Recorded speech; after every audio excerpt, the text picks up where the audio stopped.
Hey, E, put the beat on. Hey, Taylor, you like this joint? Yeah, this beat hard. Yeah, you sure you like this joint? You would tell me if you didn't, right? Oh yeah, of course. No, this don't go hard. All right, cool. This my man Scotty Pimpin' joint. Oh, okay, all right then. Matter of fact, I got something for this. Got something like what?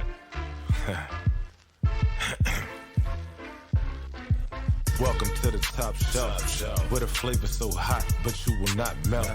About to take you on a ride like you never felt. Up and down real smooth like a carousel. Moving in our own lane, no parallel. Everybody needs sleep, it's good for your health. If you stuck like Chuck, I might have to help. Cause we talk sports, life, and everything else. It's on a podcast. What's up, ladies and gentlemen? We thank you for taking the time to tune in to S.L.E.E.P, the Sports, Life, and Everything Else podcast, where sports, life, and entertainment collide. Presented by the away team and coming to you from the top shelf. This is season 4, episode 18. My name is Michael Roberts, a.k.a. Mike on the mic. And if it ain't all good, make it that way. We've got my co-host, Taylor Suber here. Yo, stay in your bag, get in your bag, get in your bag, stay in your bag, stay in your bag. That's that new Diddy joint with Bryson Tiller. Oh, with Bryson Tiller. Stay in your bag, stay in your bag. Take get that, in your take bag, that. stay in your bag. I said, that's all you can going to contribute to the song? The song is hot, but that's all he says. Okay. Then he talks at the end like he don't rap. He just stay in your bag, get in your bag, Listen, get in your bag, stay in your bag. That's how he gets the publishing. That's a Diddy cosign. That's man. how he gets publishing, Oh. bro. All he got to do is say a line. Still vampiring off these young artists. That was so funny, man. Get in your bag, stay in your bag. Get that stay money, in your bag, Danny. get in your bag. He just on beat, and that's it. Bad boy. And that's a hit. Even though he ain't singing enough and rapping, it's Bryson Tiller singing. Taylor, how you doing today? I'm doing good, man. Staying in my bag, getting my bag, man. That's what I'm talking about. Yeah, get in your bag, stay in your bag. Getting that bag. Can't get it out of my head. It's a hit. All right. Diddy's done it again. Another one. Yeah. All right. Well, we've got producer extraordinaire One Will E handling the boards and the important stuff. E, how you feeling? I'm good, man. You're not going to believe what we did today. What'd you do today? We one-wheeled today. Mm. And it was very, 101. very, very... Now, we dipped off on that side of MLK where all the trees on the path. MLK is pretty shaded, so it's just that part when you come back across the bridge. Oh my God, it was quite toasty out there, but we had a good time. You know, we got to make the most of our weekends because I'm pretty busy. So. I feel you. Well, I was with my girl the other day and we seen somebody one wheeling. He almost fell off the wheel, but oh no! But he got it together and he dipped across the street in front of us. He was just waiting at a red light to go. And he went along his way. So she said, "What's that?" I said, "Baby, that's a one wheel." I said, "E rides one of those." That's what's up. Cause I know I done had my stagger moments, my embarrassing moments at the corner. I try not to stop because it's what it is the restart. Yeah. And I didn't want to be extra and bring attention to him. You know what I'm saying? I was like, let him go on and do his thing. As long as he didn't nosedive, he aight. Nah, he didn't even fall. He just stumbled, he jumped off, and then he got back on. Boom. All right. Well, what he probably had was called a false start. Okay. Is when your board might come up to power, but your sensor isn't engaged, and the board just shuts off. So you'll go forward a little bit.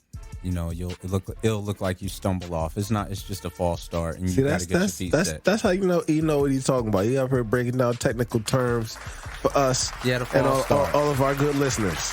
Now, as long as the board didn't rocket forward. No, that didn't happen. Okay, as long as the board didn't rocket forward. No rocketing forward. All right. That because it will surge if you don't have your back foot set. Jump out from under you, huh? No, you can't, because if that back foot come off and that nose go forward, that's like hitting the gas pedal without no way to put the brakes on. Because if your back foot is the brake, you gotta lean back. You can't lean on that front foot. So okay, you'll be. I've experienced it. It's not cool. I get it. Well, you can follow us on Twitter and IG at Sleep is for You. That's S.L.E.E.P.I.S, the number 4 Y-O-U. Subscribe and listen to new or old episodes on Apple Podcasts, Spotify, iHeartRadio, Stitcher, Podbean, TuneIn Radio, Samsung Podcasts, Player FM, or YouTube. Kindly subscribe to the YouTube page. Like episodes, leave comments, show love, show hate. We here for it all. Tell a friend to tell 2 friends about us. If you haven't already done so, look up sleepisforyou.com, the hub for all things sleep related. And tonight we've got 2 top 5s for y'all. The Common Sense Space, Have You Seen, Have You Heard, Big Deal, No Big Deal, and that good sports talk and coverage that makes this the top shelf. Our show time is 5:35. So let's spin. The Sixers have come out and announced plans to construct a privately funded stadium in Center City, which will not be completed until the 2031-32 season, and will have a price tag of $1.3 billion, which will be shared amongst the owners.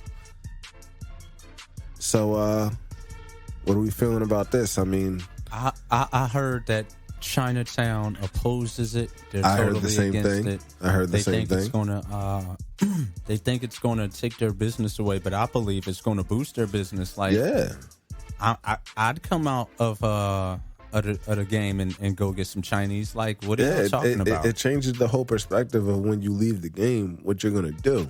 Because instead of leaving the game and maybe Xfinity Live is open or something like that, I'm saying you're in South Philly. The stadiums are so far removed from just about everything else.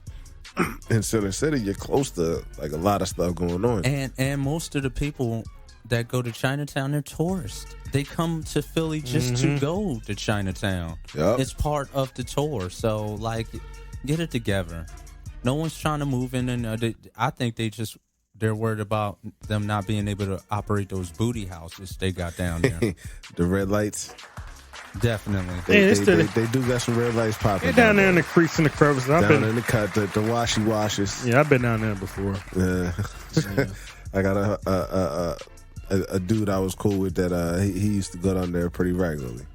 Yo, back in the Navy days, I didn't even know, and some of my young boy put me on, because like it was guys from the ship, and they was taking trips to Philly like every weekend. Yeah.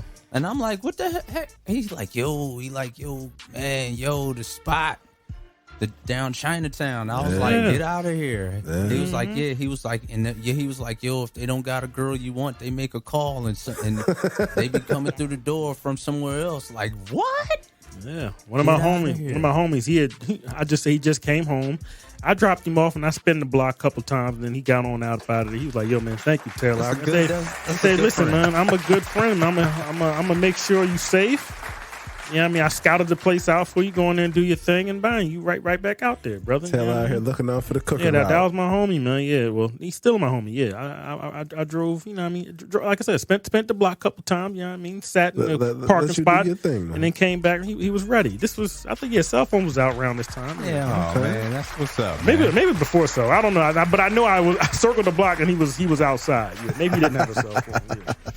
You know what I mean? But yeah, if he just came home, he probably had no phone on that. I can't remember back that far. But going back to the stadium, I'm a type person that every city needs every city. I don't care if it's the biggest city or small. They need like a what they call like a redo or rejuvenization of the city. So that was cool that they renovated, the convention center, and they put some new stores at the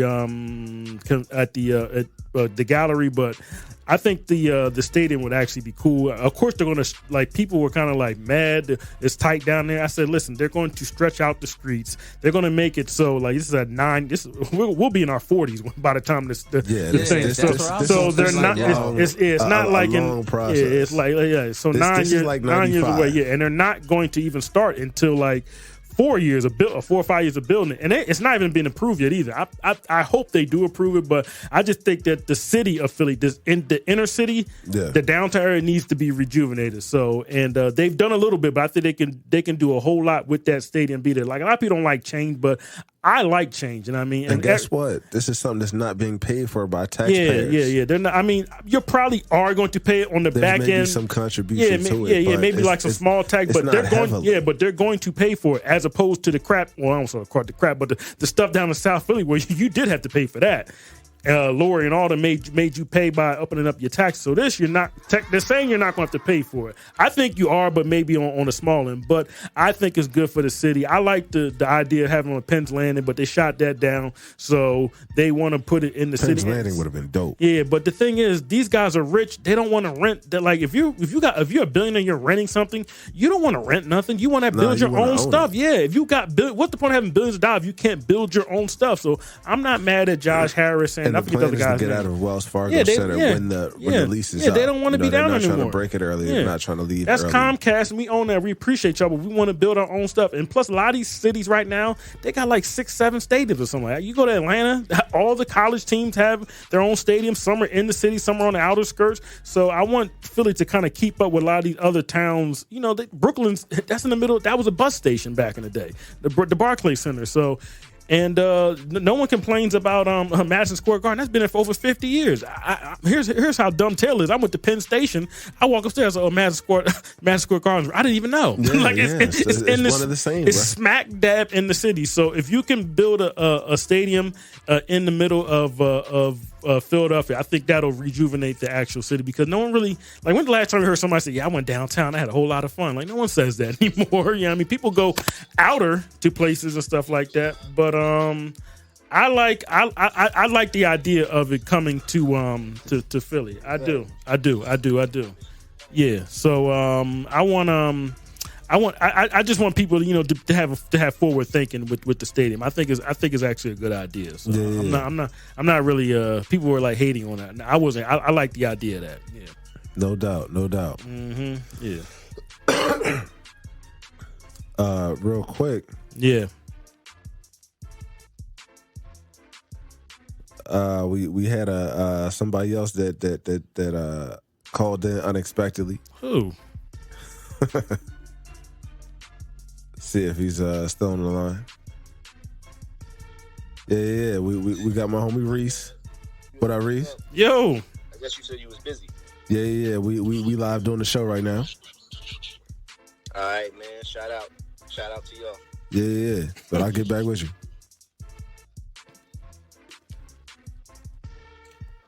Sorry about that, y'all. Sorry about that. I had a little technical thing going on. But in other Sixers news, James Harden signed his 2-year, $68.6 million extension. Yeah. With the team locking up for next year, which includes a player option for the 2023-2024 season. So that's what's up. You know what I'm saying? James Harden taking a little discount to let the team have a little more flexibility to bring in a little more talent to put around him. I mean, Taylor isn't the most supportive of everybody that they brought in, but you know, I appreciate change of faces, and I hope that it's able to positively contribute to what we got going on next season. We'll see, man. Like I said, we got to have like some forward. Well, I won't say forward thinking, but I do like what James Harden did. But believe me, he gonna make that $15 million back. But he has an option to opt out next year. Which he probably basically signed a similar deal to what KD and LeBron did when they went to. When KD went to the Warriors, he signed a 2-year deal, opted out, signed another 2-year deal, opted out, and then signed another 2-year deal. So he just basically signing a 1-year deal, and then he'll opt out next year. Who knows what happened next year? But I mean, that's fine. I mean, the addition that the Sixers made, I was kind of like lukewarm on. I'm still lukewarm on, but I mean, it's cool. I mean, like I said, they're financially, you know, strapped with Embiid and Tobias, you know, getting paid all the money they getting. So yeah, I mean, we'll like I said, we'll see. I don't know. I mean, he has to play better though. Like what he was at the end of the season, that was like that was horrible. Like he played I saw the last game. That was like Ben Simmons. He didn't take no shots in the fourth quarter. You know what I mean? And he only had 11 points. You know what I mean? So he's got to be a better player. You know what I mean? So I said, he'll be 33 years old, but he's got to get it in him. He's a veteran. He took the discount, but he still has to play better. They got to get 22 to 25 points from him, and he's got to be around that. He's got to be the James Harden that he was, 4 or 5 years ago. So, for this team to move. Well, I have seen footage of him. It looks like he slimmed down a little bit as far as the pounds go, so that's helpful. I'm saying it makes him a little more mobile, able to move on the court, and we'll see what that turns into next year. Well, we'll see about that when training camp starts. In September? You know what I mean? Keep the pounds off. You know what I mean? Make sure your hamstrings are good. Make sure you're eating the right food or whatever, getting the right treatment. But they need to you gotta he's got to be committed to the actual team. You know what I mean? He has to be. You know what I mean, for this to work, because make sure that jumper's tight. I'm not really impressed by the team right now. Like, I see 4 or 5 teams in the East that are better than them right now. Maybe 6 teams. So but that's just my opinion. Okay. Well, as far as news outside of Philly, I saw that Jermichael Green is close to agreeing to a buyout with OKC and plans to take his veteran talents to the Bay to join the Warriors. Yeah. So I thought that was pretty interesting. Yeah. Maybe he can help to replace what they lost in Otto Porter. So moving on to NFL talk, last week after a long offseason of what seemed like nothing going on, Kyler Murray signed an extension with the Cardinals for 5 years worth $230.5 million. Damn. With $160 million guaranteed, putting him among the highest paid players in the league. Let me just say that again real quick. $160 million guaranteed for Kyler Murray. That'll be surpassed in about a month or so by my man Lamar Jackson, who's got an MVP and is actually taking his team to the playoffs.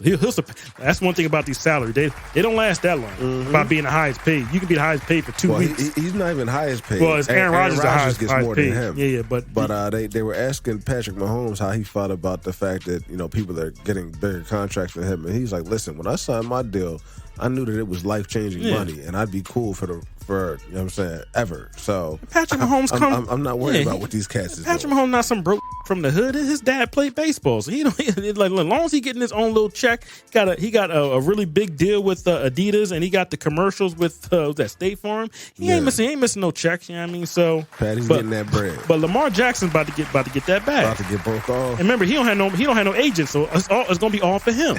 No percentages. I'm about to get broke Yeah, so I think Lamar Jackson was actually waiting for this, and then he saw what Deshaun Watson got, so he's just waiting. So he just basically like, listen, man, y'all just give me what he just got. It's the same thing, but put a couple extra millions on it. So I got an MVP and I got a couple of playoffs wins, and then we straight. We so cool. you know what I mean, but ain't nothing really else for us to discuss. Y'all know what it is. Just work it out. That money right. Same exact deal, extra 15, 20 mil, and then we straight. So next year, you be talking to me about franchise tags and all that stuff, but you know what you got to pay me. Absolutely. Mm-hmm.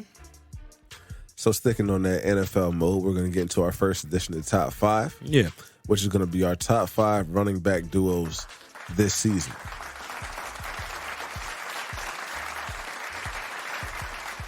We're seeing more and more that the NFL is moving away from having, that bell cow back and having more of a running back committee or a share going on in the backfield. So we felt like we needed to address that this week. And at number 5 on my list, I'm going to take it down to New Orleans and speak about Alvin Kamara and the reunion with Mark Ingram, who after a year in Baltimore and a brief stint in Houston, he's back in New Orleans. And Kamara looks like he's going to be out for, a little stretch in the beginning of the season. Maybe not. We'll see what happens, how that shakes out. I think it's court dates next week, I think. Yeah. I thought they pushed it back to next year, but it's in a couple of days, yeah. But, once they are able to get back together, we know what kind of formidable force they make.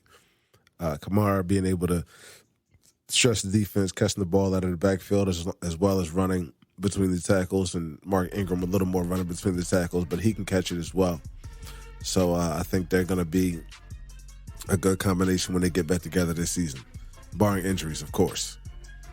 So number 4, we're going to take it to Buffalo and talk about Devin Singletary and James Cook. James Cook, a guy that was just added, drafted out of Georgia. And I think he's going to make a good compliment to Devin Singletary and what they had going on up there last year with the running game. Devin Singletary was among like top 10 in the league in yards. He was really good in the last 5 or 6 games of the year. Yeah, absolutely. Kind of finally put it together after having like some lackluster years before that. But last 4 or 5 games, he was one of the better running backs. And he had a really good playoff too. Yeah. So I think that's going to be beneficial for Buffalo next season. And James Cook is he's a good player. Yep. Dalvin Cook, little brother. Yep. So number 3, I'm going to take it to Denver, the Broncos, and it's going to be Melvin Gordon and Javonte Williams. Mm-hmm. And there's been a lot of discussion around Javonte Williams. But I think him and Melvin Gordon coming back off of the injury that he had last season is going to be really helpful to Russell Wilson and what the Denver offense wants to do this year. Number 2, I'm going to take it to familiar faces, and it's going to be with the Cleveland Browns, Nick Chubb and Kareem Hunt. Mm-hmm. Obviously, you can't talk about top running back duos in the league without talking about those two. When they got together, it was crazy, and I done seen videos of Nick Chubb squatting over 600 pounds during the offseason this year on IG. So you already know what he's going to be bringing to the table. So, I think that's going to be beneficial. Whoever their quarterback ends up being, whether it's Deshaun Watson or they have to pass it down to one of the other guys. Jacoby Brissett, I hear, is a name that's flying around. But, when you have a steady running back core and a good defense, that takes you a long way as a team. Quarterback just really needs to not make mistakes in that situation. So, speaking of quarterbacks that don't make mistakes, I'm going to finish it up with my number 1 team, and that's going to be with the Green Bay Packers, Aaron Jones and A.J. Dillon. And it's not much I can say about them that hasn't been said in the past. They're both number 1 talent running backs. When they put this combination together, we already knew what it was going to be, as long as they could both stay on the field. You saw them in the playoffs last year. You saw them during the regular season last year, just killing it. So, even though they lost Devontae Adams during this offseason going to Las Vegas, that's still a great compliment to Aaron Rodgers and, what they're trying to do with their offensive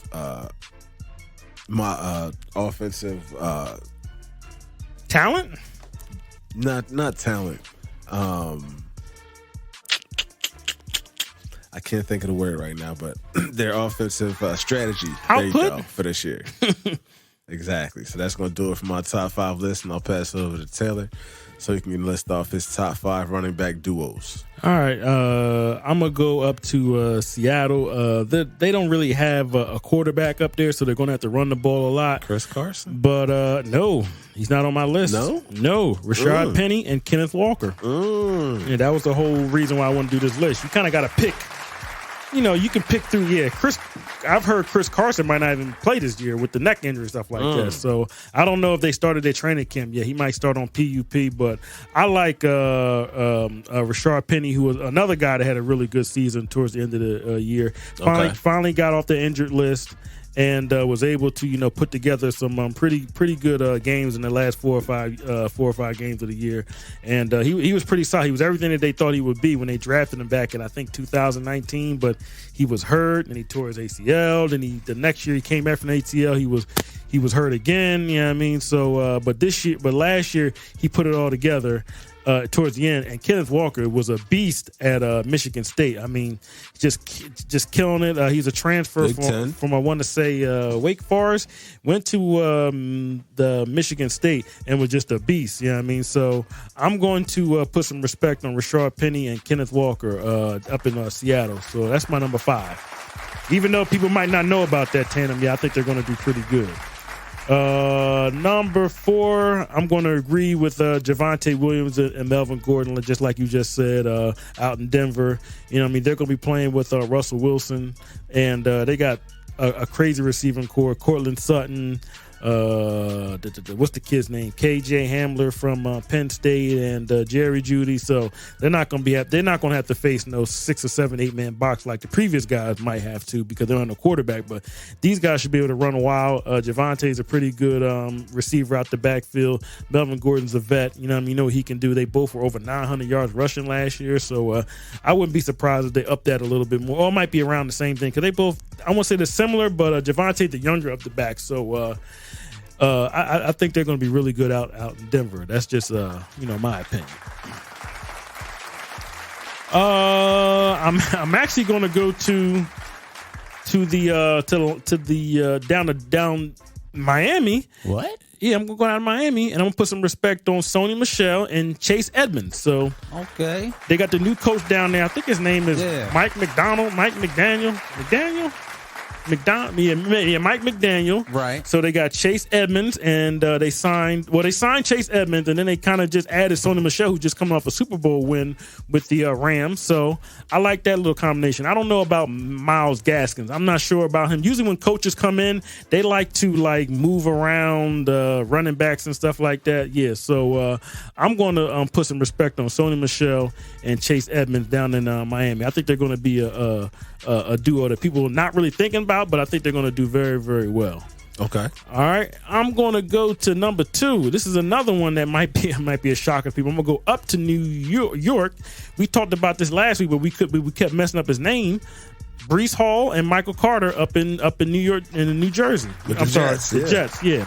So we couldn't get Breece Hall's name last week. I had it, but I didn't feel like saying it last week because it was in the middle of another segment. But Breece Hall, rookie out of, I want to say Northern Iowa, and Michael Carter, who was actually a teammate of Javonte Williams when they were in North Carolina 2 years ago. Okay. So he's used to splitting carries. And Breece Hall's going, he's a rookie. So I think both of these guys can kind of complement each other, and they can help out Zach Wilson up there. And like I said, they got a lot of receivers up there too. They got my man from Ohio State, what's my man name? Wilson. And they got Corey Davis, and they got Elijah Moore. So, like I said, they're not a lot of these guys. They're not going to have to see a 8 man front if they got a lot of receivers out there. Yeah. So if you don't have to, if your front's going to be light, you're going against like a 6, 7 man. You should be able to find holes and be able to blast through that. So I'm going to go with Breece Hall and Michael Carter. Number 2 out with the New York Jets. I think you can. Are they just going to be trash forever? I mean, eventually they got to come up. You can't be in the toilet forever. I mean, I'm sorry. Eventually you got to come up. Please. You know what I mean? Somebody has to replace you in the toilet. Yeah, exactly. Yeah. But number one's kind of a shocker. You know what I mean? But I'm expecting these two to do very, very well. Okay. And I might be wrong. This might be, I don't even want to say a hot take. This might just be something that I'm feeling deep down in my chest. And this is Clyde Hilaire-Edwards and Ronald Jones Jr. out in Kansas City. Yeah. So there's no more Ty Hill. They're going to have to reconfigure the offense a little bit, but I think Hartman said he's going to step in and take that spot. But I'm not seeing it. But they got Sky Moore that's on the back end. I mean, who they drafted in the second round. They still got Juju. They got Juju, and they got Marquez Valdes-Scantling. I'm saying it right. Yeah. So they also got, of course, the reliable Travis Kelce. Yeah, still got Travis Kelce. I mean, he's a little older this year. I wouldn't be surprised if this is the year where you might see Travis Kelce. I want to say scale back because he's been killing it for 5 or 6 years. He'll be 33 years old in October. So, but usually tight ends can go into the late 30s, like Tony Gonzalez. And what's my man name who just retired? Greg Olsen. And Antonio Gates. Usually tight ends can go into their mid to late 30s and still be productive. So I could be right or wrong, but I think Clyde Edwards-Hilaire and Jones Jr., who was down in Tampa Bay these last couple of years, I think they're going to be a nice little duo that people might not see coming, but I think they're going to do okay. So, and plus, when you're playing against Patrick Mahomes, people are going to be dropping coverages. I think they're still going to be giving Patrick Mahomes respect. You know what I mean? I don't think they're going to be blitzing him like they were, last year. Well, I won't say they're blitzing. They were dropping coverage because that's how they kind of were stopping them in the playoffs. But I think they're going to try to. But I think once Patrick Mahomes realized that, my arm is still nice and I can get it to any of the receivers, then they'll back off. And I think the running backs might take take off. So I think right now, maybe in the first couple of weeks, you might not like those guys, but like week 4, 5, or 6, I think you might see those guys kind of like putting in the work. They're both under the age of 25, so I think that they got enough. They both got a lot of carries left in them to where not left in them, but they're just good young backs, and they got experience and everything. Even though they're young, they have experience. Like I said, they're both under the age of 25, but they got experience. So and they both been on winning teams. You know what I mean? So I like both of those, Clyde Edwards-Helaire and Ronald Jones Jr. to kind of like make some noise with the double running back duos this year. So that's my number one. Some of the other guys we've heard before, but sometimes what happens when you have a guy that's been double running back that's been doing it for years, sometimes what will happen is they'll just end up giving it to the one guy and the other guy gets scaled back. You know what I mean? So the dual running backs, they only last about maybe 2, maybe 3 years. So this is kind of like a newer run. Most of my guys are kind of new on the scene. Yeah, Taylor's got some under the radar guys for you. Yeah, but you can still depend on the guys like the Nick Chubbs and stuff like that, and even Zeke and Tony Pollard. You can still depend on guys like that. Absolutely. That's one thing about the NFL right now. You have a lot of variety as far as talent around the league, especially offensively. Yeah. Well, if you got a rookie running back, you want to get him like into the game around that midpoint of the season, and then you can just keep him running and keep your older guy or veteran guy a little bit more fresher. So I've seen this happen over the past 15, 20 years with these running backs. Definitely keep in mind. Happened with Kamara. Kamara didn't start in his first 4 or 5 games. They had Adrian Peterson, and then they got rid of Adrian Peterson. All of a sudden, Alvin Kamara was killing it. Mm-hmm. So we've seen it happen before. And definitely keep in mind that it's a long year. Just because a guy 17 games really pan out during the course of the first couple of weeks, first 3-4 weeks, doesn't mean you want to get rid of him, because if he turns up during the second half of the season, you're going to look crazy. It happened with me with Devin Singletary. I had him the whole year. I said, this boy ain't doing nothing. And I just stayed with him. I don't know what it was. And then maybe week 13 or 14, he had a good week, and I just left him in there, and he killed it. Never look back. Yeah. All right. Well, getting out of top 5, we're going to move into big deal, no big deal. And I'm going to start it off with a little bit of an uplifting topic. I read this week that Bruce Beach in California, which was taken from a black family, was returned to the descendants of the original owners. Big deal, no big deal. Okay, all right then. It sounds like they're getting their reparations back. Yeah, I say it's a big deal. Anytime black people are getting something back, that's a big deal. Yeah, I always want black people to get what they deserve. They have everything taken from them. Now, a lot of it they're giving away, but And that can set precedent for other areas to be able to do similar things. Yeah, okay, yeah. I say it's a big deal. I didn't even see that story, but that's a big deal. Yeah. All right, so Taylor spoke about the Live tournament a few episodes back in terms of some players who were invited to participate. But news lately says they're reaching out to a different kind of talent. Reports are they've made an offer for somewhere from $50 to $75 million to Charles Barkley. But the caveat is he would have to leave inside the NBA, the Emmy-winning TV show he's been on since 2000, 2001. Yeah. Big deal, no big deal. Well, they trying to give Chuck that bag. Yeah, well, Chuck said he wasn't going to do that for a very long time. I think he either about to be 60. He said he didn't want to be doing that long. So I can see him actually taking this bag and leaving. But if it's for next year, I can see him doing it. But this year, maybe not. Like I said, I think, and he might even have one more year left in his contract. But I remember him saying he didn't want to be doing that, as an old man and stuff like that. But right now, I say it's a no deal right now. But no deal. Okay. Yeah, but I can see Chuck kind of taking that bag later on. Yeah, I mean, if it's still available, but you never know. But do you think it's a deal if he leaves the inside the NBA? No, I don't. He's a big part of that show. Yeah, but he's always said that he didn't want to do that forever. He said that probably like the past 6, probably before Shaq even got there, he didn't want to be doing this when he was like older and stuff like that. He does it now because he's good at it and they like him. But he always did say he took like Ernie and all that. They know that he's not going to be there forever. So yeah. But it's no deal now until he says, "Yeah, I'm out of here." You know what I mean? But I think he has an obligation. I think he may have one more year or this year, maybe 2. His contract is not that long. So yeah. Well, I think it's a big deal if he ends up leaving because that's something that they have to replace now. And nobody else can beat Charles Barkley. We got big Shaq. I like Shaq, man. A lot of people don't like Shaq. No, I like Shaq's Shaq. Good man. on there, but the thing is that everybody kind of plays their position and plays their role. Yeah, well, they got people underneath. They got Dwayne Wade. They got Chris Webber. What's that girl's name? Candace Parker. They got and then they have Gary. So they have people that they've not. Of course, you can't replace Chuck, but they have other people that they've been training underneath, and that's kind of what happens with some of these jobs, and even in life, people don't have the next person up if God forbid something happens to somebody. So they have a bunch of players underneath Chuck. If they want to come in and step in, they can. So like I said, next man up, baby. Yeah. Candace Parker, she gets in the Shaq's ass every once in a while. She does. Candace does her thing. Yeah, she gives him in the free smoke. Dwayne Wade, not a fan. I'm not a Chris Webber fan. Chris Webber, yeah, I don't really. I just know he does the job. I don't really pay him no mind. I think they had Byron. Byron Davis has been up there. They've had different people up there over the past couple of years. Yeah, so I bet. Mm-hmm. Well, it's been released that Soulja Boy and a group of cats ran down on Charleston White. Yeah, who was talking some big about Big Draco, only to get maced. So Charleston White had a can of that good stuff on deck and let him let off. Yeah. No shots was fired. But everybody went their separate ways. Yeah. Big deal, no big deal. It was no deal because the guns weren't drawn out. So, I mean, if somebody would have got shot, then it would have been a big deal. But since there was no guns drawn, and I heard the story, he grabbed the mace from his girl's purse. Charleston White came out and said it first. Like, as soon as it happened, he came out and snitched on himself, which is so he's staying firm to what he is. He was ahead of it. And then Drake, I keep calling him Drake. Big Draco, a.k.a. Big Soulja Boy, came out later on and said what happened. So it's no deal. This is just stuff at its finest. That's all it is to me.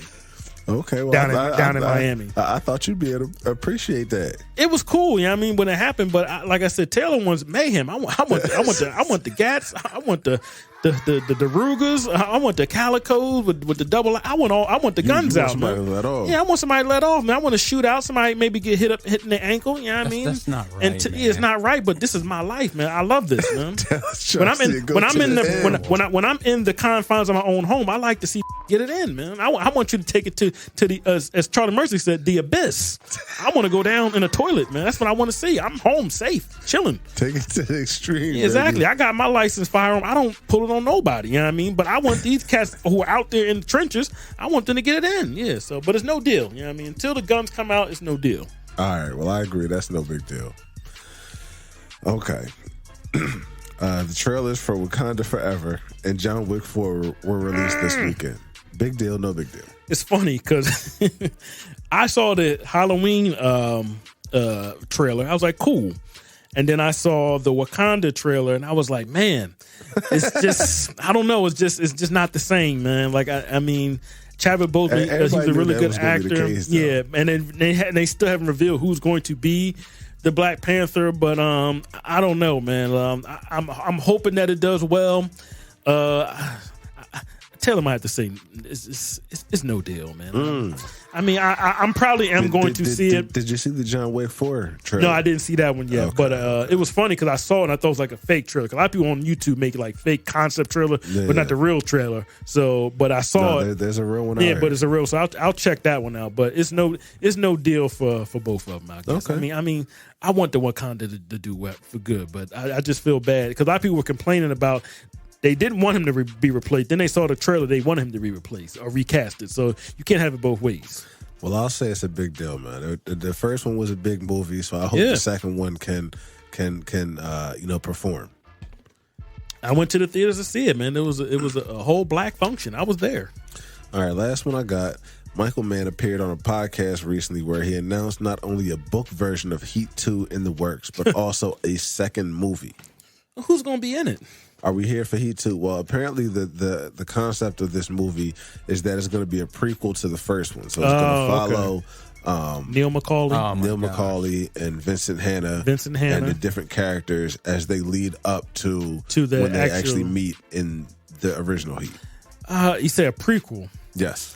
I mean, that's a classic film. I don't know. I would have to see I don't want to see. I'm a little ambivalent right now. I'm like in the middle. That's a really good movie, and a lot of these movies you do see how Like they're like, this is a great movie. Like you wonder like how they did it before, but then you're kind of like, I want to keep the nostalgic of just having the one. Certain things you just don't want to touch. Right now, I'm going to say no deal because I don't know who the cast is going to be. So are you? Because both of those casts are old. They're both in their 80s. So you have to get someone significantly younger. Val Kilmer can't be in it because he can't talk. Yeah, he's effed up too. He looks worse than. Well, he's probably 20 years younger than those guys. He looks worse than Pacino and De Niro. Yeah, and they're both in eight. Well, but De Niro's 79, and I think Pacino's 81 or 82. But Val Kilmer looks horrid. But I'll agree. Right now, Heat 2 is no big deal. I gotta see it to have it. And it also depends on how far they're going back. Are they going back to the 70s or going back to the 80s? I don't know. I don't know. Like I gotta see who the casting and what's the plot. I got you. Yeah. All right. Well, Taylor, it's time for Have You Seen, Have You Heard? So, what's going on this week? 2 words. I was supposed to talk about it last week because I thought it was going to keep going, but it just stopped in the tracks, and I was kind of like, "Well, dang, man, I wanted this to keep going." Gillian Ross, man, I wanted that to keep going, man. You know what I mean? So everyone has seen Have You Seen, Have You Heard? But Gillian Ross, so they got it in last week. I think what happened was Gilly had the video with him and Lil Wayne. He kind of capped talking about something. He saw Lil Wayne, he ran away. That didn't happen because the camera was rolling. Gilly and Weezy shook hands and they just walked away. So Gilly tried to make it seem like he chased him off, something like that. So Mac Main saying, "Nah, man, that never happened." Blah, blah, this, that, and that. And then Rick Ross, who likes to instigate everything, and he acts like he's Lil Wayne's little butt buddy. He's always getting in his beefs, and he says something to Gilly, calling him a clown or something like that. So Gilly tapes a lot of those shows. A lot of those shows are done sometimes previously months ahead or something like that. Yeah. So he responded to it and called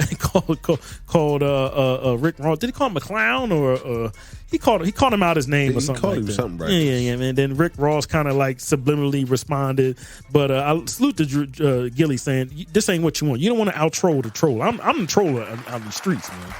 I know what I look like, but I'll light you up, man." So I just wanted to say, have you seen? But I thought it was going to keep going into this week, and I wanted to recap it, but it kind of like stopped in this track. Kind of fizzled out. Yeah, you know I mean, but yeah, but salute to Gilly. And Ross said he was going to come out with a podcast. But that's what Ross likes to do. Him and 50 was going there. "Oh, I'm going to come out with my own. I'm going to come out with my own boxing league," and it never happened. He like that's what his go to. "I'm going to do what you're doing." He's like a little 6-year-old in the yard. You know what I mean? Yeah.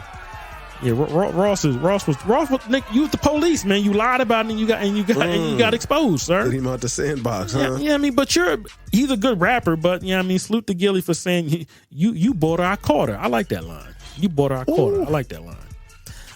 We're gonna go to a breakup. Jesus and Mero, it's a rap. Yeah. Have you seen? Have you heard, man? Mero from they had the Showtime show. Yeah, they had the podcast, Bodega Boys. Yeah, it's over with, man. It's a wrap. It's a wrap, man. They're going their separate ways. No. Apparently, they're just pursuing different creative ventures. Yeah. So what happened was the rumor came out, and soon the rumor came out, 2 hours later, they said the show was not coming back on Showtime. They exposed the ratings. The ratings weren't that good, and then right after that, they said me and him, we still cool, but we're just going to explore different avenues and stuff like that. So Showtime, if you want to give a show to if you got two people, you can cut the checks in half. We got somebody. I know I can give you some advice to somebody that can sit in them chairs. Listen, they got a Showtime sports division. That's what all the smoke is on the podcast with Steven Jackson and I'm just trying to say and Matt Barnes. Salute to y'all. There's two cats in Philadelphia. Seems like they got some room over there. Two cats in Philadelphia. You can pay me half of what they was giving them. I'll give you a discount. Bust it down. We can make it happen. I go up there and sell out and everything. Y'all can give me all types of trunk and all that stuff. I'll do it for a check. That's all they was doing was just acting like they was I don't know what side they was on, but you can just kind of tell that it wasn't the same show as they did on Vice. I got you. Yeah, you know what I mean, but yeah, have you heard? I think it was funnier on Vice. Me too. I thought they were better on Vice. When they got to Showtime, it just wasn't the same. Taylor, I salute to you for bringing that up though, because Showtime, get at us. Yeah, that's the only reason I brought it up for my advantage. I'll take Diesel's check. Let's do some business. Get us up there. And listen, I don't care if we last 2 seasons. Y'all had them up there for 3, and they revealed that their ratings were not that good the last 2 years. I said, well, give me a season. The people love us, man. They get with us internationally. Please. Yeah, give me that check. Understand me? Mm-hmm. All right. And I got a bunch more, but I'll just get right to the last one. The Supreme Team documentary. We seen that. I saw it. Yeah. With my own. I saw it too. I watched it for the second time a couple days ago, just to refresh. Drug dealing, Queens, dope slinging, cats. Murdering. What else was going on? Kenneth Supreme McGriff. Yeah. Gerald Prince Miller. Yeah, killing police. All that stuff that black people love. They love stuff like that, man. Did you see the Supreme Team? Salute to Nas. Nas did a really good job. I like what Nas is doing did a fantastic on this job second half. directing on that. this, I won't say set, but he's doing a good job. He did another documentary. Was it about a year or so ago? With the Music Box up in New York. That was dope. You know what I mean? And whoever was in charge of the music, if that was Nas, salute to you. Yeah, I like the Black Zombies at the end. That was like a really, really good.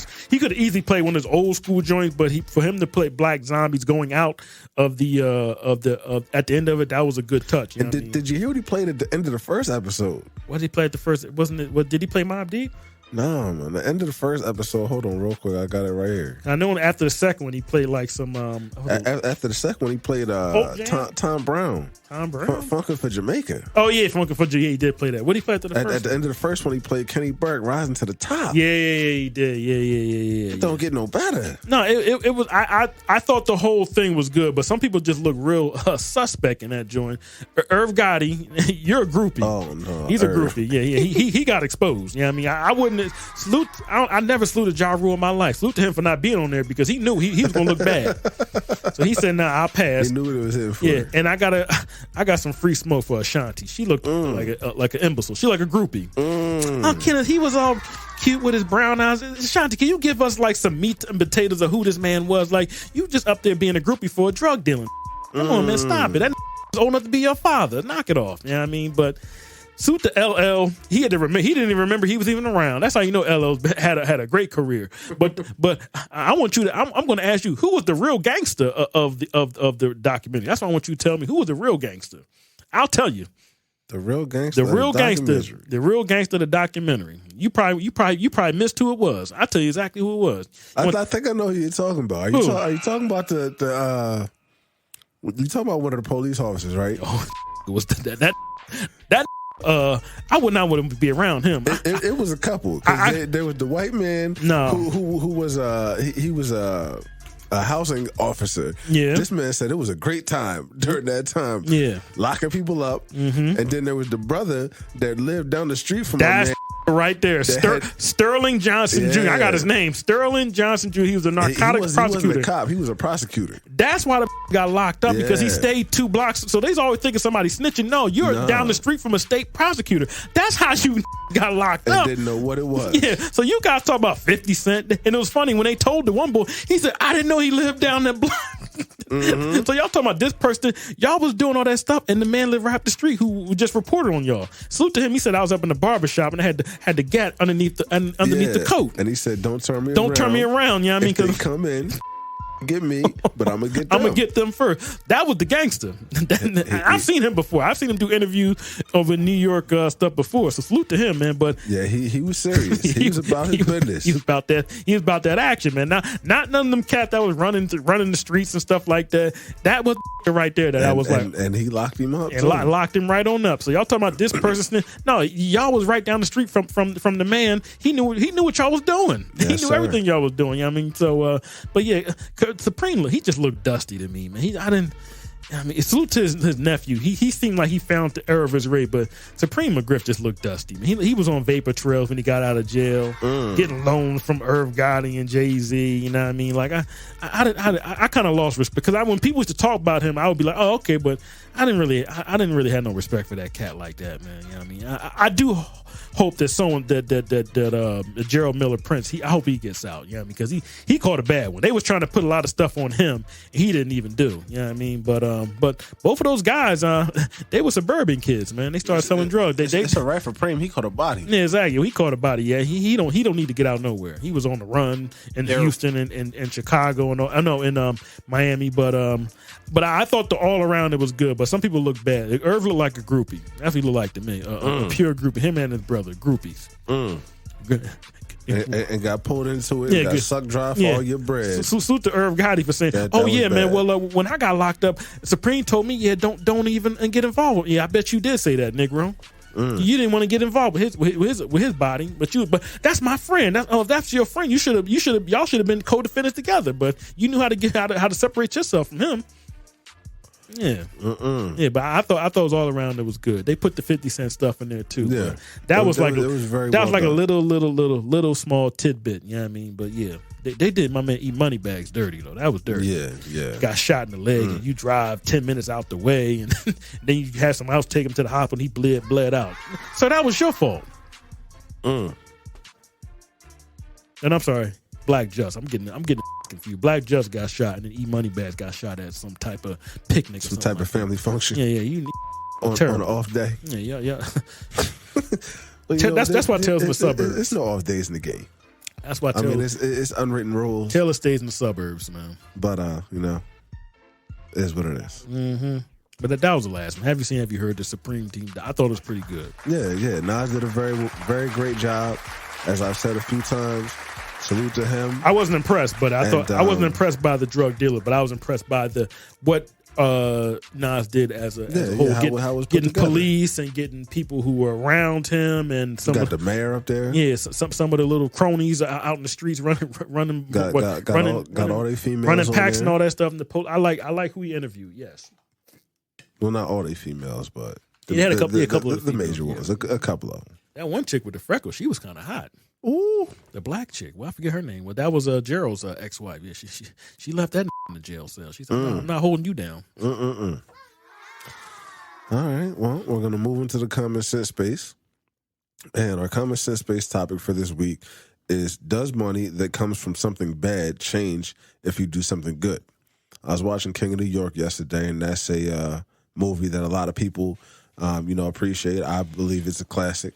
But it's a movie that a lot of people idolize and feel like, that's kind of a blueprint for getting in the game.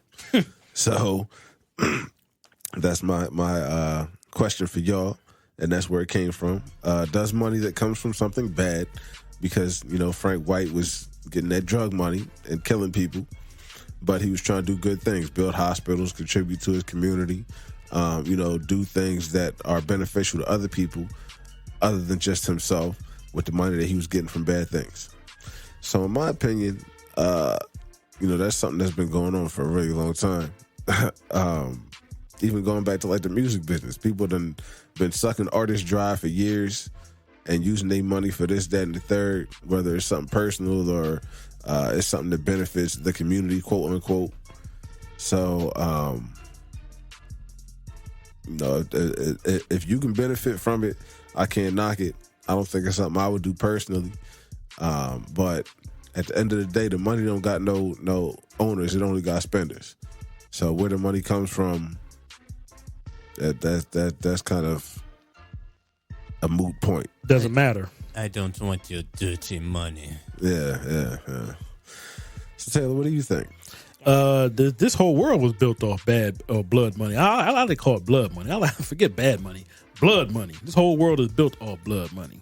The reason why we can go to the mall and spend up a bunch of money and have unprotected sex and listen to all types of crazy music and cuss out people at the drive-thru is because people are going overseas, killing whoever they got to kill and coming back over here and keeping us free. Keeping us free. You know what I mean?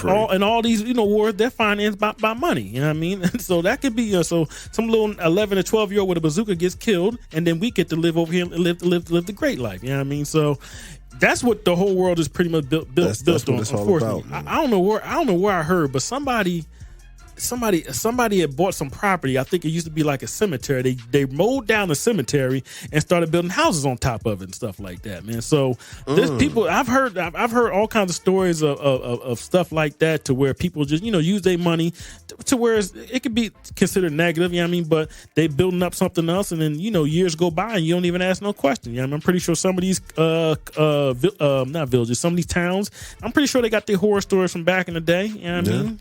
We all know about Tulsa, Oklahoma, and all that stuff. They went and destroyed that. You know what I mean? And blew it up. Who knows what it is right now? But it's probably something positive. And people that live there don't have no clue what happened.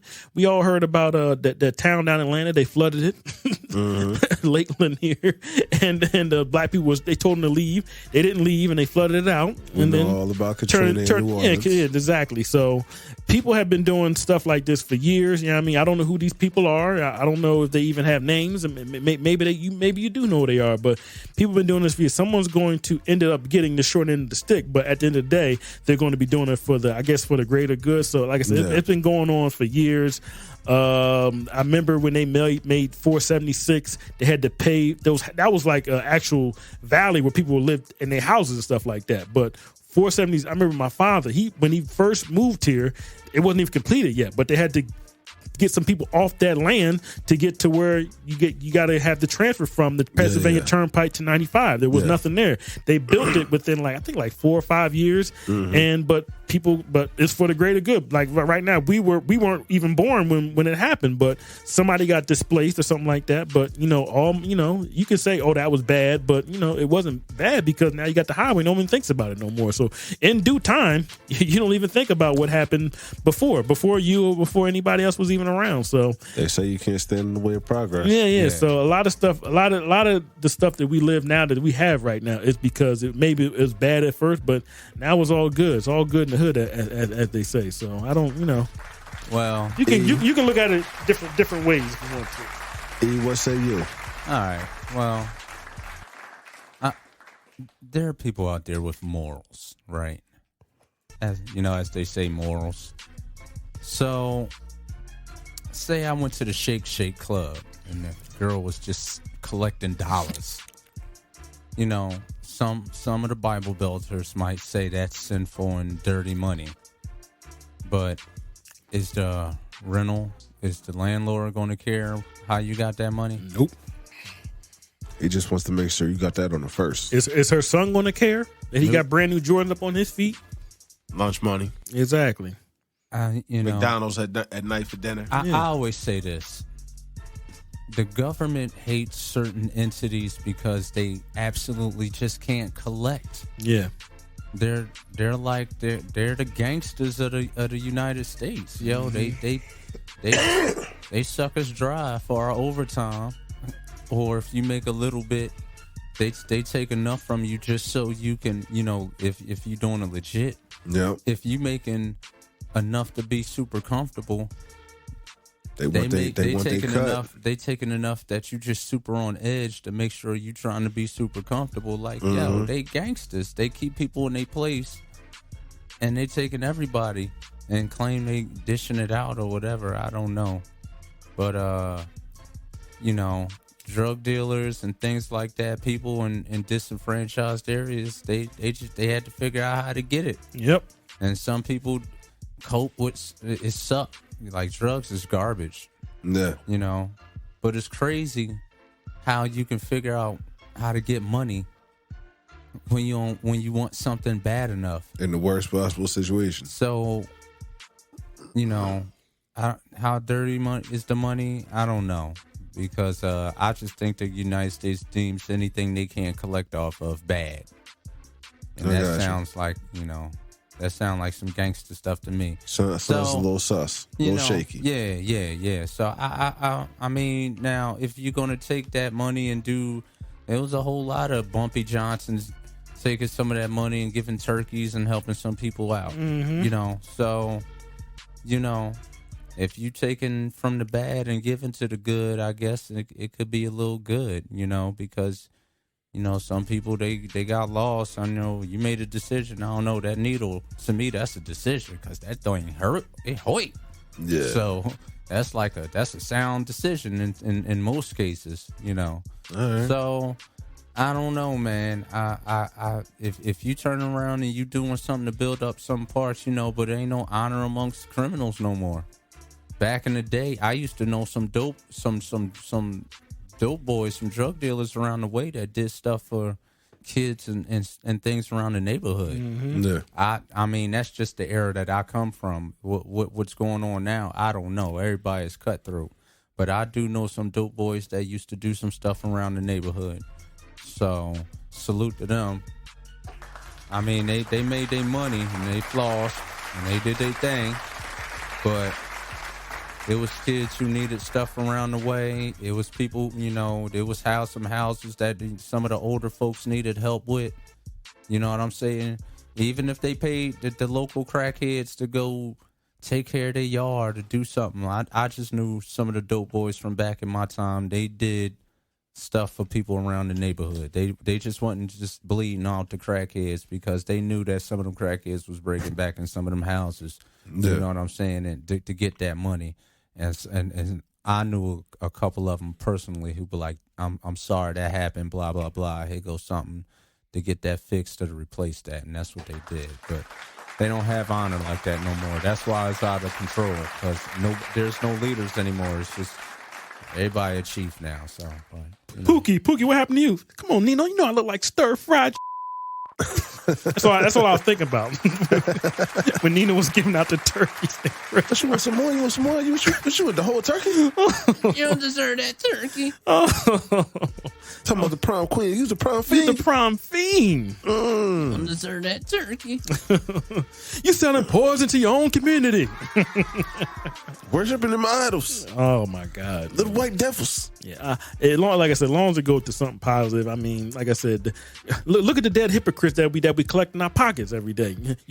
I know they got stories. And that's funny George- that you brought up New George, Jack City George, because that brings George everything. Washington, didn't he own slaves at one point? So yeah, I mean, absolutely. all those people that we put in our pocket that we spend money on, they got stories too, and they on the dollar bill. Hey, you know A what? $5 bill, $10, all that, all them cats got histories. You can do your Googles and you can Google every Hamilton, all those cats.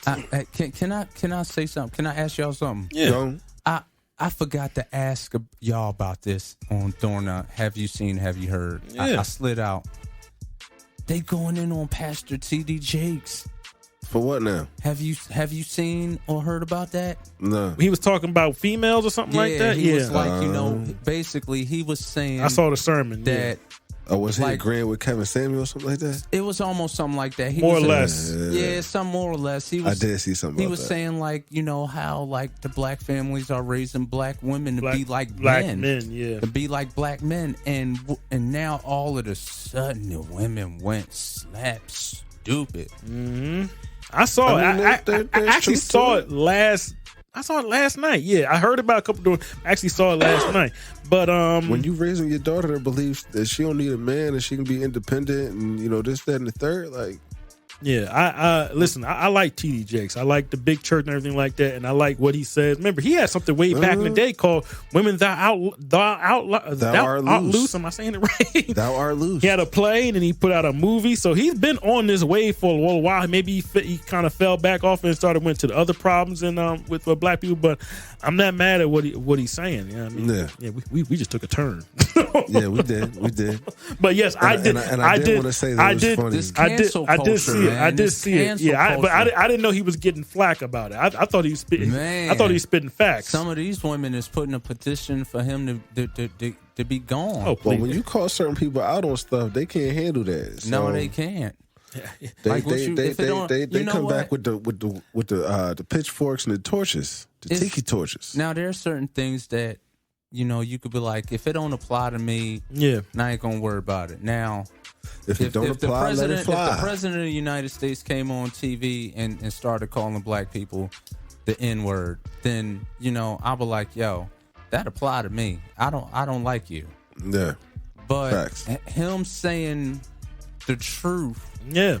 about some, he ain't say all, but Yeah, it's really it happening. applies to some. You got a lot of these women trying to be like, I'm the You see it on TV. I'm the mother and the father. I don't like no, that. You are the mother. Yeah, I don't like when these You're girls not the are having these children and they thinking they can do it with, just like what Chris Rock said, just because you can do it don't mean it's to be done. Yeah, you can be a single mom, but if you have a guy that that has a baby with, work it out, man. I mean, like I don't like seeing the kids without both parents. I just don't like that, man.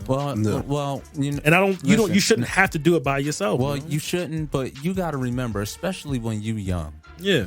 They're just situations, man, because boys ain't mature. Yeah. We don't mature. Some of us damn near into our mid-30s. 30s, and that's yeah. the truth. Mm-hmm. So you talking about a lot of these, like, first of all, what we need to do is we need the mothers to be mothers. We took a turn. Hold on, I'm sorry. Go ahead. Go ahead, yeah. We need the mothers to be mothers and tell these daughters that these boys don't care about being a daddy right now. Yeah, they're not.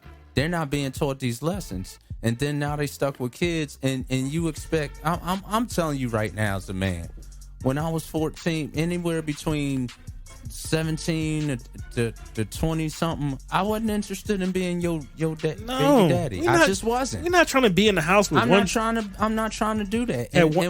With one chick.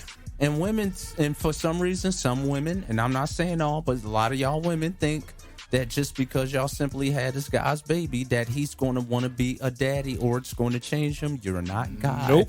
And you cannot change a man's mind.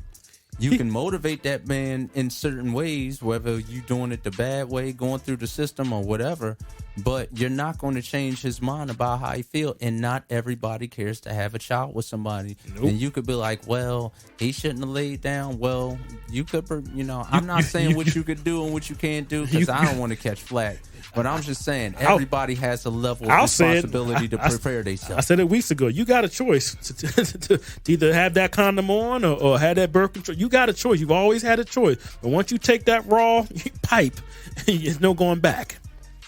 And you know what these and some of these guys, you know what these guys are. You know that these guys are losers, busters, clowns.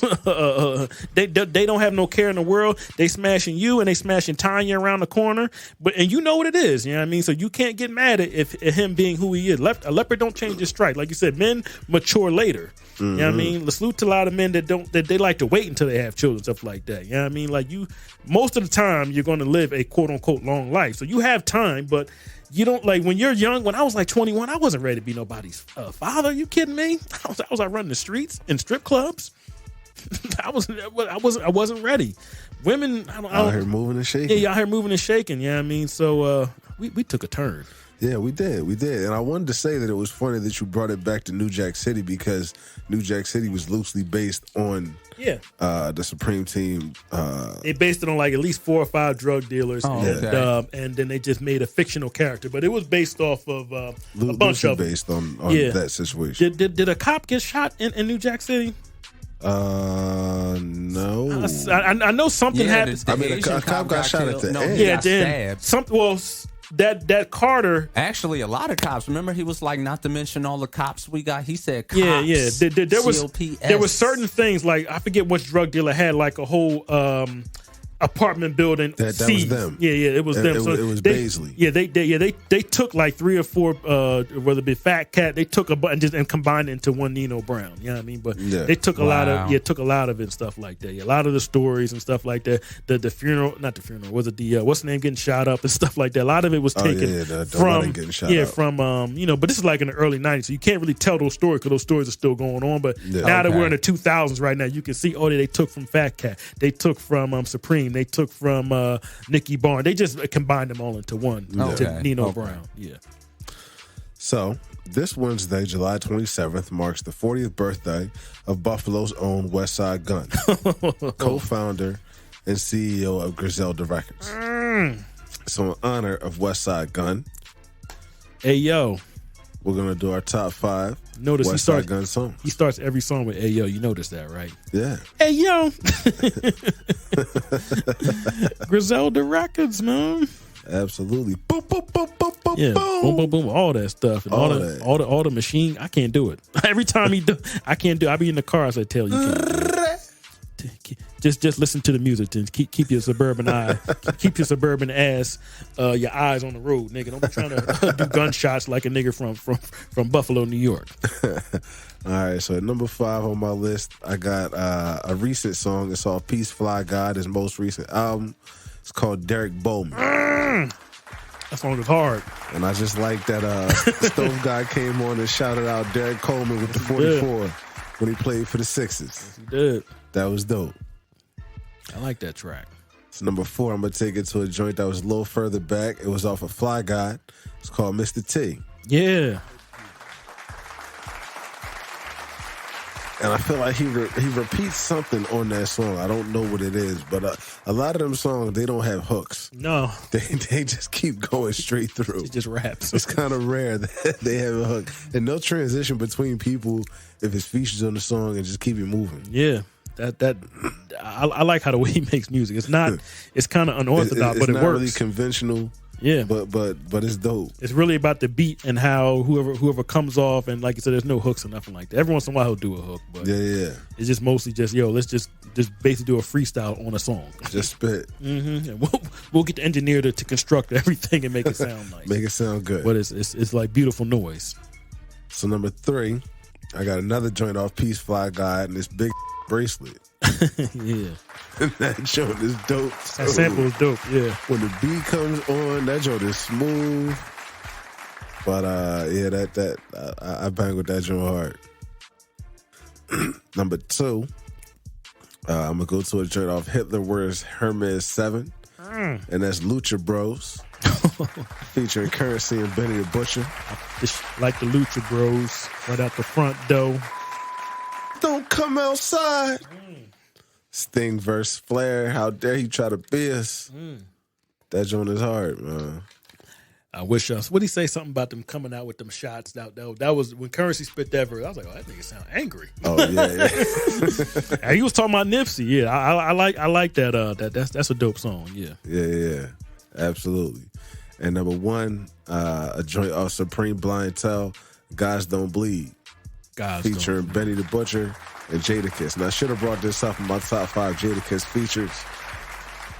Because when my man says, if you ask me, I'm going to tell you that everybody is trash. Mm-hmm.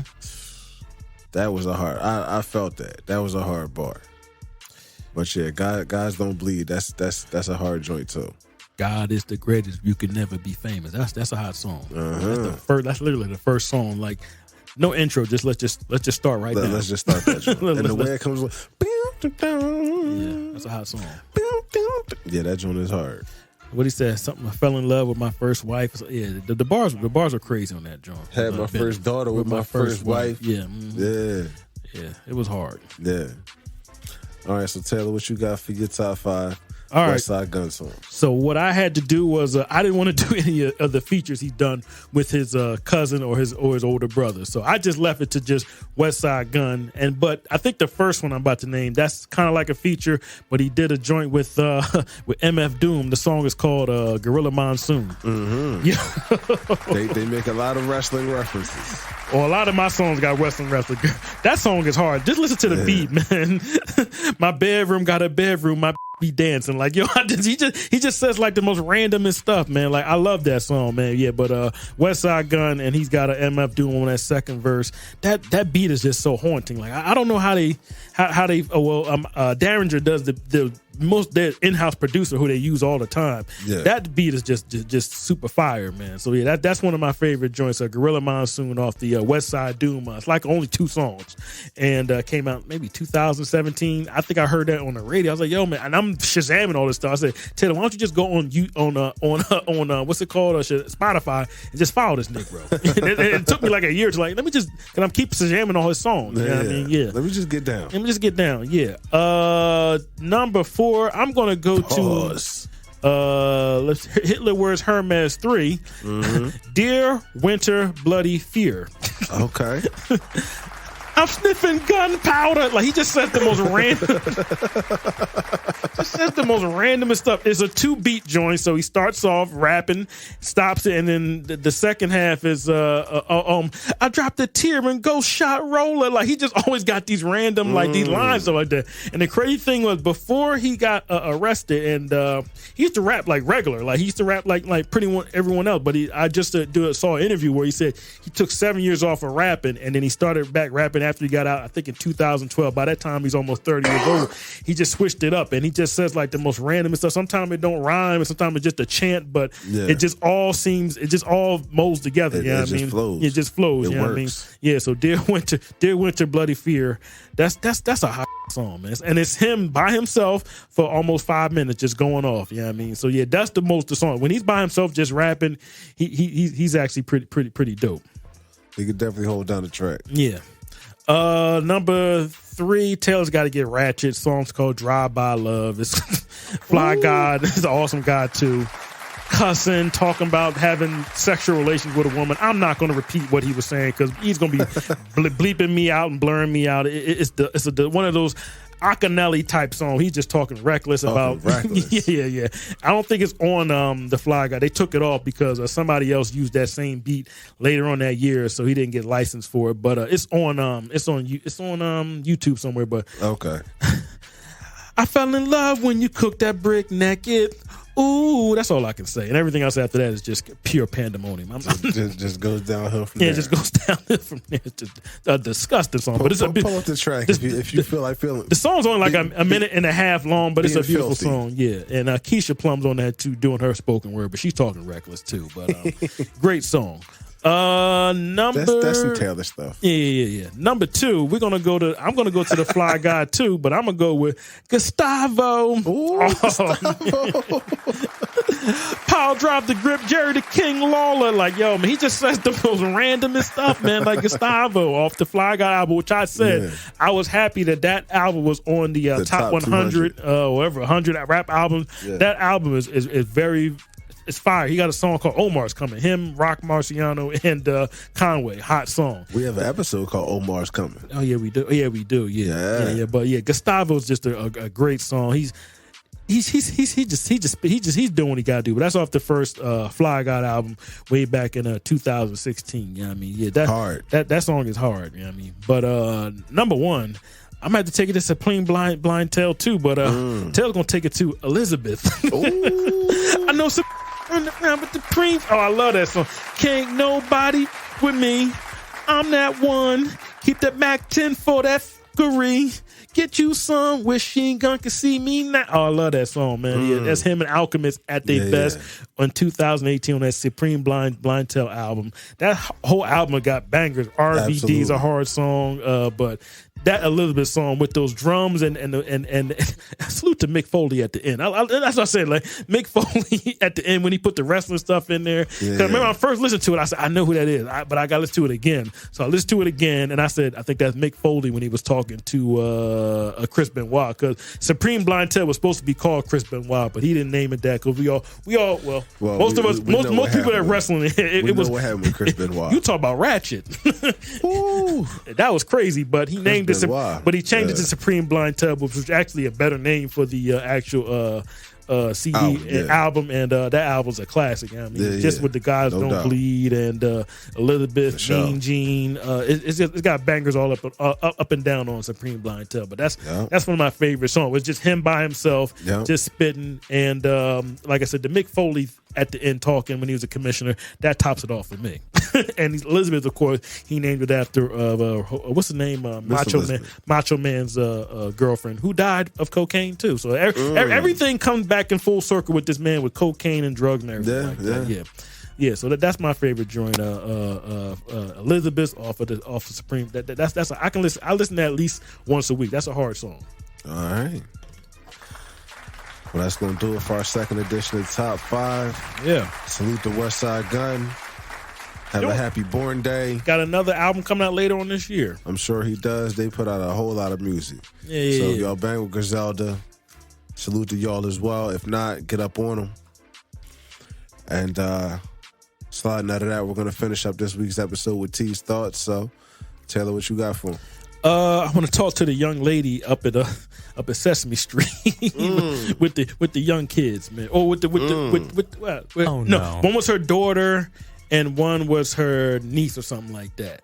And I saw that was it Tamika Mallory? They did like a press conference or something like that over this stuff. But the kids not being respected and something like where the kids were getting pushed. I saw some of the video footage. Yeah, the person in the costume was like they was bullying the little child. Well, man, Taylor's the about little girl. Taylor's about to simp right now, girl. If you need she's from Philly. If you need a boyfriend, call me. I want to be there for you.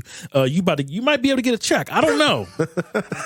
Taylor's here for you. You know what I mean? Taylor's here to console. Yeah, Taylor is the shoulder to cry on. But I saw like all the videos that were kind of compiled, and I was like, yeah, it is a little bit, you know what I mean, weird that the mascots, they call them mascots, or what do they call them? Characters are kind of like shoving off the little kids and stuff like that. You know what I mean? But like, see, I'm glad I'm not a father. I would have saw that with my own two eyes. I probably would have the head would have been coming off. Like, you're gonna not as my son or something like that, or my kid. You know what I mean? So, but that's all I want.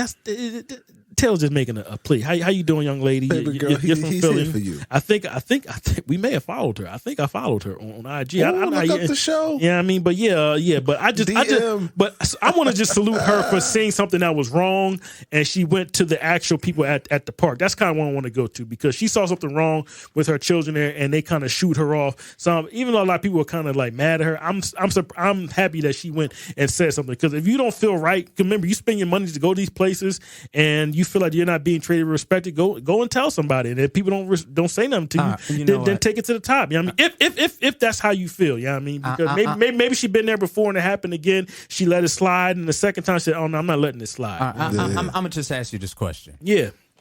Have you ever been to a basketball game, football game, baseball game, and stood With at the mascots? No, and stood at the gate? Hell no. Hold on. Taylor's not a groupie. Okay. If you ever stood at the gate at the end of the game, where the players come out, they go to the bus, the parking lot, and sometimes you'll put your hand out, and they will walk right past you. Absolutely. Do you get to make that national news? Well, most of those people that are outside of those basketball games, these are grown ass people. I saw little small little girls. Don't you pay to go to the game? Don't you pay to go to the game? Don't you pay a lot of money to go to the game? To go to the game and watch them play basketball. You're not guaranteed no damn autograph. That's extra. Okay. Yeah. I don't mind the athletes curbing people for what's the name. So when you go to the amusement park, does it say you're guaranteed that the character is going to slap your child's hand? Yeah, it's not about slapping the child's hand. The character had the crotch up in the baby's face. The crotch? What? Yes. They did. Yeah. Have you ever seen? Have you ever been a mascot? Hell no. Why the hell would I want to be a mascot? Okay, for? I have. No. I have. Okay. Hell no. I was the Panther for Mass Bomb. Okay. Yeah. Let me tell you something. You have very limited vision in those suits. You might, but just don't get that. I like how the close, vision got dark when the black kids came up. Taylor being real black right now. Taylor may come up here and talk wreck about black people, but I'm with I don't like people disrespecting black children. I don't Especially like not the that. Taylor's babies, always man. gonna be Not the for babies. always be for family. Now, if you're a grown man trying to get Shaq's autograph, you ain't owed nothing. Get your I'm talking about, man, I was a kid out there. Yeah. I was a little kid buying my tickets to the Phillies games and stuff like that to see my favorite stars. And they walk right by you. And you saw the baseball game, right? Yeah. And at the bottom of it, does it say, and when you're done, you can go down to the place and get yourself an autograph. It don't say that. Well, where do it say you got to get a hug from a character? I'm saying It's is, not about getting I just want a hug. handshake. I just want a fist getting a bump. handshake. So do I.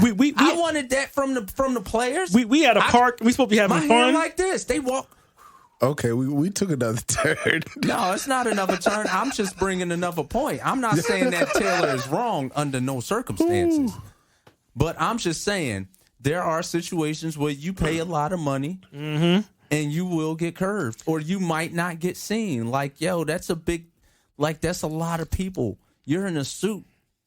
Shoot, they might have been high. I would be. I do want to salute the athletes that that sign everyone's stuff. There's a couple of athletes that I've read, they sign everything. You know what I mean? I can't name off the top of my head, but they sign everything. Whether it be training camp. That Scottie Pippen thing kind of messed people up. What does Scottie Pippen do? Scottie Pippen in Future. Oh, yeah. I think know what happened. I think Future was lying. I think he was capping. But he said he met him, and then nigga, that's why I smashed your wife. You got 25 years of animosity in your heart when you was a little tyke. I'm gonna smash his wife when I get old and become a superstar. I think he was capping.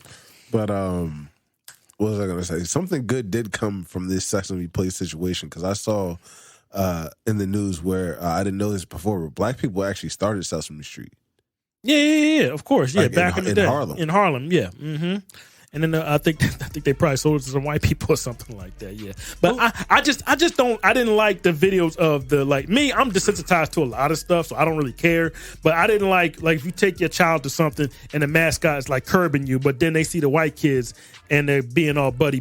I didn't like. Now maybe these are isolated situations or stuff like that. But me, if I was a father, Taylor probably would have blacked out in the park, and I would have been on World Star for something else. I'm like, yo, let me snatch this thing off your head. You gonna acknowledge my kids? Now, I just spent $100 and some odd dollars. I'm up in this damn heat, and I know you're up in that suit. You gonna give my so and so a high five? It turned up like the Fresh Prince episode with Dougie. Yeah, that's why I'm not a father. What's that movie? 9 months with Tom Arnold and Hugh Grant. He beat the mascot up in the store when he was. Well, that's what I'm saying. But he was cussing and stuff like that. In that Fresh Prince episode, he put hands on Dougie. Yeah, I don't like the kids being disrespected. You know what I mean? Now, if you're a grown. And if you're 15, when you're 15, 16, I consider you grown. So if you don't get an autograph from Bradley Beal or something like that, I don't really care about that. But when you're young, you're innocent, and you just see a character from Sesame Street, come on, man, give him a handshake. Come on now, or at least just have your hand just slap everybody's hand. How about that? Keep it respectful and keep it moving. Yeah, just go down the line and slap everyone's hand, and then you're going. But it's kind of like you going back and forth. Just slap everybody's hand, and then until the parade's over, you take the thing off your head and take yourself your little sniff or your drink, whatever you do, and then you go back to your life. You know what I mean? But I don't like the kids being violated. But I'm not a parent, so maybe it's just me. All right, I don't like seeing the kids get disrespected. They're only kids. They're innocent. That's the only innocent thing we have in this world. Innocent kids. And once you turn 13, 14, 15, you're out here killing people. It's kind of downhill from there. Yeah, you're out here committing crimes. All right. Well, I do have a couple of announcements this week. First of all, salute to the young man Kenny Lofton Jr., rookie pick of the Memphis Grizzlies, who did his thing in the summer league. Did he make the team? I believe so. Okay, all right. But we're still in the process, so he might still be under his G League contract. Okay, all right. But if you don't know this kid, look him up. He gets busy. Taylor, have you seen him? Yeah, I saw him play. Yeah, it's funny. They kept saying Lofton Jr. I said, that's his son. Why are y'all not referring to him? That's not actually his son. That's not his son? No, this is unrelated. His name just happened to be Kenny Lofton Jr.? Yes. Oh, okay, I thought that was his son. His parents did something completely different. I looked the kid up. Oh, okay. He's of no relation to Kenny Lofton, the baseball player. The baseball player. Oh, I thought as he was far his as son. like direct children. He might be like a cousin or uncle or something like that, but I don't know. All right. And salute to Joey Badass for dropping a new joint this weekend called 2000. Yeah. After a few spins, I feel it's a good body of work. And the reason I say after a few spins is because I feel like you have to sit with music to really grade it. But, he's got a good summer vibes on there, and production from Static Selector and Mike Will Made It, among some other cats. So salute to Joey Badass for putting something else solid out. Yep, Diddy was on it. Nas didn't rap, but he was talking on it. He talked a little bit. And the song with Westside Gunn is hard. Yep. And he got another song with Chris Brown that was pretty good too. Yeah, I liked it. He's still young. He's not even 30 years of age yet, but I like the project. And he's kind of been doing the acting thing. He was in that short film that got the Oscar like 2 years ago. So he's kind of been doing dual. But I like this album. It's pretty solid. I always liked his stuff. I didn't know he was that young, but I remember him like 9-10 years ago. He was on the Raising Kanan show, the Power Joint. Yeah, dude, like I said, he's been doing acting and stuff like that. Raising Kanan and that short film he was in. Check the short film out on Netflix. It's actually pretty good. It's kind of like Groundhog Day / police brutality. It's pretty good. So salute to Joe Vine, man. Keep doing your thing out here. Yeah. All right, so that's going to do it for us this week. Season 4, episode 18. Follow us on Twitter and IG at Sleepers for You. That's S.L.E.E.P.I.S. the number 4YOU. Look out for episodes on Apple Podcasts, Spotify, iHeartRadio, TuneIn Radio, Stitcher, Podbean, Samsung Podcast, Player FM, or YouTube. Look up sleepersforyou.com. Taylor, anything else you got to say to the people? Nah, man, stay cool. Absolutely, because this heat wave is vicious. It's crazy outside of Philly right now. I stepped in my car earlier. I turned on the air, and it was hot air coming out. I was like, I need automatic start. Anything else you want to say to the people? Hey, be safe. Stay hydrated. Watch your elders and, people who can't, who may not have access no to doubt. AC, just check on people, man. Absolutely. Check on them. Your neighbors, your relatives, all that good stuff. All right. Heat stroke is real. That's it. All right. So that's going to do it for us. We'll get back with y'all next week. Might have a little surprise for y'all. But, water. Yeah.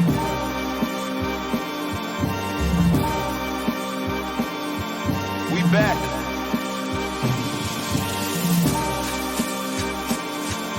Yeah.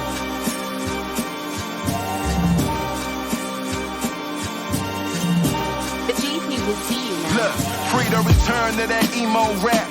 Ain't no kilo stash. Augustine's son had to reload that. Daddy gone, but his legacy strong. How do you figure?